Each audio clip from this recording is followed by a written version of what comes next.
مفتی صاحب کون ہے؟ بخاری کی حدیث آئی تھی کہ اگر حاکم جو ہے وہ کشمش جیسے سرور کی ہو، لیکن اگر وہ کسی طریقے سے حکمران بن گیا تو پھر اس کی بغاوت نہیں کر سکتے حدیث. جی پوری حدیث کیوں نہیں سنائی انہوں نے؟ پوری حدیث سنائی. اس سے کہے مجھ صاحب میرے گھر کتاب پڑھی ہوئی ہے، آگے لکھا ہوا اگر وہ تمہیں اللہ اور اس کے رسول کے راستے پہ لے کے جا رہا ہو. یہ والا حصہ کیوں مس کیا؟ یہ پہلی دفعہ گیم نہیں ہوئی ہمارے ساتھ، یہ ایوب خان سے گیم چل رہی ہے بھائی. کہ ایک تو آپ اپنا لب و لہجہ ذرا ٹھیک کریں. آپ جو ہے نا کسی سے بھی کوئی اختلاف ہوتا ہے نا تو بات کرنے کی بھی ایک تمیز ہوتی ہے، طریقہ ہوتا ہے. آپ نے 2 الزام لگائے ہیں، مفتی صاحب جو ہے نا 2 نمبری کر رہے ہیں. مفتی صاحب کو کسی کا ڈر ہے اور مفتی صاحب نے آدھی حدیث سنائی ہے. آپ پوری حدیث سنا کے کیا ثابت کرنا چاہ رہے ہیں؟ جب بھی کوئی حدیث بیان کی جاتی ہے تو اس کا مقصودی جملہ بیان کیا جاتا ہے. ضروری نہیں ہر دفعہ پوری حدیث بیان کی جائے. جو مقصودی جملہ ہے نا، کتنے واقعات ہیں حدیث میں، ہم جو ہمارا دعویٰ ہوتا ہے اس کے مطابق ہم حدیث پیش کرتے ہیں. تو میرا دعویٰ یہ ہے کہ حاکم چاہے ظالم ہو، چاہے عادل ہو، نیک ہو یا برا ہو، شریعت نے ہمیں اس کی اطاعت کا حکم دیا ہے. یہ میرا دعویٰ ہے.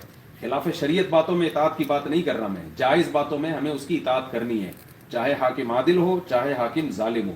اگر میں اس کا قائل ہوتا کہ جو حاکم ہے وہ کتاب و سنت کے خلاف حکم دے پھر بھی اس کی اطاعت کرو تو میں عدالتی خلا کے خلاف اتنے کلپ بناتا پاکستان میں اور جگہ جگہ لوگوں کو کہتا کہ بھئی یہ جو کورٹ فیصلہ کر رہی ہے خلا کا، یہ خلا کا لدم ہے.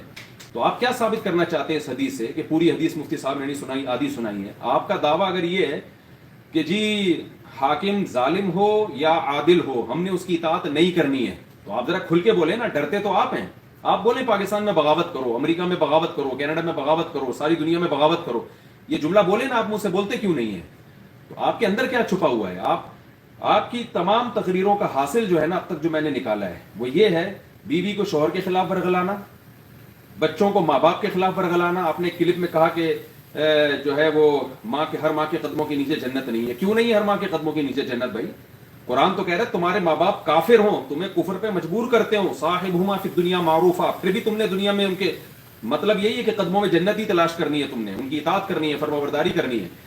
تو آپ کی کلپوں کا خلاصہ آپ نے کہا جوائنٹ فیملی کے اسلام میں کوئی تصور نہیں ہے. کہاں سے نکالا آپ نے یہ بھائی جوائنٹ فیملی کا تصور نہیں ہے؟ آپ نے کہا بہو پر ساس کی خدمت لازم نہیں ہے. کیا آپ کی بیوی، آپ کی ماں آپ کی بیوی سے جو ہے پانی مانگے اور آپ کی بیوی جواب میں یہ کہے کہ جی میرے پر آپ کی ماں کی خدمت لازم نہیں ہے، آپ گھر میں یہ برداشت کر لو گے کیا؟ تو آپ کیوں لوگوں کے گھروں کو خراب کر رہے ہو جوائنٹ فیملی کے نظام کو توڑ کر، بہو کو ساس کے خلاف ورغلا کے؟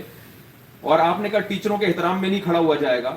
ایک چھوٹا سا ہمارے سوسائٹی میں چیز رہ گئی ہے ٹیچروں کا احترام، وہ بھی آپ سوسائٹی میں ختم کر رہے ہو. تو آپ کی جتنی بھی تقریریں ہیں نا ان کا خلاصہ یہ ہے کہ عوام کو اسٹیٹ کے خلاف، بیوی کو شوہر کے خلاف، اولاد کو ماں باپ کے خلاف، اور بہنوں کو بھائیوں کے خلاف، عورت کو مرد کے خلاف، اور بہوؤں کو ساسوں کے خلاف، اور اسٹوڈنٹس کو ٹیچروں کے خلاف. جو ذہن بنا رہے ہو نا آپ لوگوں کا وہ یہ ذہن بن رہا ہے. کتنی کمپلینز آپ کے خلاف میرے پاس آئی ہیں مگر میں نے آپ کے احترام میں کبھی آپ کا نام لے کے اس لب و لہجے میں بات نہیں کی. آج میں پہلی دفعہ فرسٹ ٹائم اس لب و لہجے میں بات کر رہا ہوں، اس لیے کہ مجھے نہیں لگتا کہ آپ کو شاید کوئی عزت جو ہے راس آ رہی ہو. آپ نے کھلے لفظوں میں کہا ہے کہ مفتی صاحب نے 2 نمبری کی ہے اور مفتی صاحب ڈرتے ہیں. تو میں آپ سے بھی کہہ رہا ہوں کھلے لفظوں میں کہ آپ کا دعویٰ کیا ہے. میں نے جو میرا دعویٰ تھا اس پہ میں نے حدیث کے الفاظ پیش کر دیے. میرا دعویٰ یہ: حاکم اچھا ہو یا برا ہو، جائز چیزوں میں آپ نے اس کی اطاعت کرنی ہے. جائز ہی مراد ہے، ظاہر ہے ناجائز تو ہمارے بیانات بتاتے ہیں کہ ہم ناجائز چیزوں میں کبھی بھی اطاعت کا حکم نہیں دیتے. جائز چیزوں میں اطاعت لازم ہے. آپ کیا کہنا چاہتے ہو کہ حاکم برا ہو تو کیا جائز چیزوں میں بھی اس کی اطاعت نہیں کی جائے گی؟ اس کا مطلب پاکستان کے صدر تو بھی زرداری ہیں. تو آپ کا کیا رائے ہے کہ گورنمنٹ لا کو فالو نہیں کیا جائے گا؟ آپ لال بتی پہ چلو گے اور ہری بتی پہ آپ گاڑی روکو گے؟ آپ کیا اسٹیٹ کے الٹا لے کے چلو گے لوگوں کو؟ کھلے دل لفظوں میں بتائیں کہ آپ کا کیا دعویٰ ہے. آپ کیا جو ہے وہ صبح شام علماء کے خلاف، اور اب تو میرے خلاف بھی آپ نے کھل کے بولنا شروع کر دیا ہے. تو آپ کا جو دعویٰ ہے آپ کھل کے بات کریں. صرف انگلش آ جانے سے انسان کا علم کا نہیں پتہ چلتا. یہاں کینیڈا میں بچے انگلش بول رہے ہوتے ہیں جن کو کچھ بھی نہیں آتا. تو میں چائے بنانے کا طریقہ بتا رہا تھا تو بیچ میں ساحل ندیم صاحب آ گئے.